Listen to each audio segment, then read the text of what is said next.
আসসালামু আলাইকুম, আশা করি সবাই ভালো আছেন। এখানকার গুরুত্বপূর্ণ কাজটা শেষ করে কবুতরের বাচ্চাগুলো গুনে ফেললাম। তো যারা কবুতর পালন করতে চান বা কবুতর পালন করেন, তো এটা আপনাদের জানা খুবই জরুরি। আর বর্তমানে এখানে অনেকগুলো কবুতরের বাচ্চা বড় হয়েছে, এখান থেকে কিছু বাচ্চা উঠতে পারে। তো আমি বড় কবুতরগুলো এখানকার ছেড়ে সেই বাচ্চাগুলো আপনাদেরকে দেখাবো। এছাড়াও এখানে যে ছোট ছোট বাচ্চাগুলো আছে, ডিমগুলো আছে, মিডিয়াম বাচ্চাগুলো আছে, সেটাও আপনাদেরকে দেখাবো। তো দুপুরবেলা কবুতরের জন্য খাবার নিয়ে চলে আসলাম কবুতরের ঘরে। নতুন করে এখানে একটা খাবারের পাত্র বাড়িয়ে দিয়েছিলাম। আগে এখানে দুটো খাবারের পাত্র ছিল, যেহেতু আমি নতুন করে কিছু কবুতর বাড়িয়েছিলাম, এই জন্য খাবারের পাত্রটাও বাড়িয়ে দিয়েছি। তো এখন যেটা দেখতে পাচ্ছেন, এটা হচ্ছে ইঁদুর মারা পাউডার। এর সঙ্গে আমি নিয়েছি ইঁদুর মারা কেক। তো এগুলো আমি কবুতরের ঘরে দেবো। কিছু ইঁদুর কবুতরের ঘরে কয়েকদিন ধরে খুবই অত্যাচার করতেছে। আমি এখানে যে কবুতরগুলোকে খাবারটা দেই, অনেক সময় ইঁদুরগুলো দিনের বেলা এই খাবারটা খাওয়ার জন্য আসে, আর কবুতরগুলো এটা দেখে অনেকটাই ভয় পায়। আর এই জন্যই সিদ্ধান্ত নিয়েছি, যে করেই হোক কবুতরের ঘরের ইঁদুর উচ্ছেদ করতে হবে। তো এটা হচ্ছে ইঁদুর মারা কেক। এর পাশাপাশি ভাতের সঙ্গে আমি ইঁদুর মারা যে পাউডারটা আছে সেটাও এখানে দিয়েছি।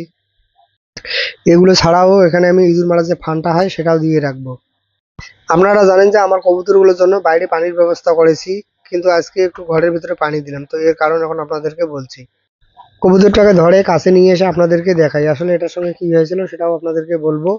এই কবুতরটা বর্তমানে কিন্তু উঠতে পারে না। তো এর ডানায় সমস্যা হয়েছে। এই কবুতরটা যেহেতু পানি খাওয়ার জন্য বাইরেও যেতে পারবে না, তো এই কারণে এখানে পানিটা দেওয়া।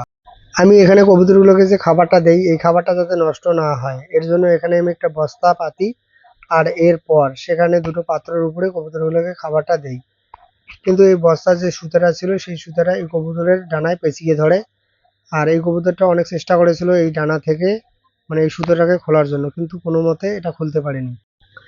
এর ফলে কবুতরটা ডানা ফুলে যায়, কবুতরের ডানা দিয়ে ব্লাডও বের হয়, আর পাখাটা অনেকটাই ঝুলে যায়, কবুতরটা পরবর্তীতে উঠতেও পারে না।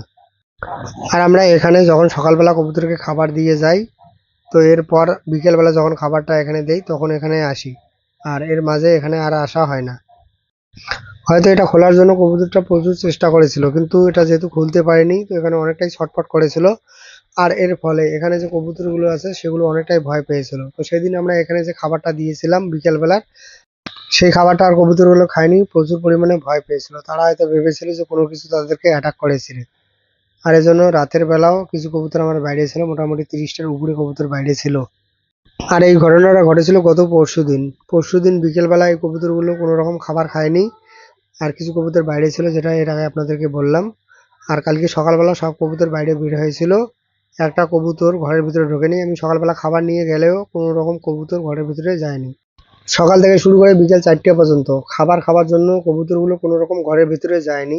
তো আমি বারবার মানে কবুতরের ঘরে গিয়ে কবুতরের যে পছন্দের খাবারগুলো আছে, মানে কবুতর যাতে ঘরের ভিতরে আসে, তো সেটা দিয়ে আসি। তারপরেও কবুতরগুলো মানে ঘরের ভিতরে যায়নি। 2-4টা কবুতর ঘরের ভিতরে ছিল, যেগুলো ডিমে তাপ দিচ্ছিল, হয়তো এগুলোই ঘরের ভিতরে ছিল। সেটা আমি ভালোভাবে নজর করিনি, যেহেতু কবুতরগুলো অনেকটা সময় ধরে না খেয়েছিল, এই জন্য মনটা আমার অনেকটাই খারাপ ছিল। 2টোর পর যখন কবুতরের ঘরে এসে এখানকার বাচ্চাগুলোকে দেখি, মিডিয়াম বাচ্চা আর যে ছোট বাচ্চাগুলো আছে, তো এগুলোকে দেখি এই বাচ্চাগুলোর খাদ্যথলিতে কোনো রকম খাবার নেই। এটা দেখার পর আমার আরো বেশি খারাপ লাগে। তখন আমি মানে এই বাচ্চাগুলোকে খাইয়ে দেই। এরপর সিদ্ধান্ত নেই যে কবুতরগুলোকে আমি বাইরে খাবারটা দেব। 4টের পর এই সিদ্ধান্তটা নেই যে কবুতরগুলোকে বাইরে খাবারটা দেব। তো বাইরে যদি খাবারটা দেই, এটা খাবার পর যদি কবুতরগুলো ঘরের ভিতরে না যায়, তো এই জন্য ভাবলাম যে আরেকবার চেষ্টা করে দেখি। তো এই জন্য আমি আবার খাবার নিয়ে ঘরের ভিতরে যাই, এরপর দরজাটা বন্ধ করে দেই। তো আলহামদুলিল্লাহ এরপরে কবুতরগুলো ঘরের ভিতরে যায় আর খাবারটা খাওয়া শুরু করে দেয়। এটা দেখার পর আমি যে কি পরিমাণ খুশি হয়েছি, হয়তো সেটা বলে আপনাদেরকে বোঝাতে পারবো না।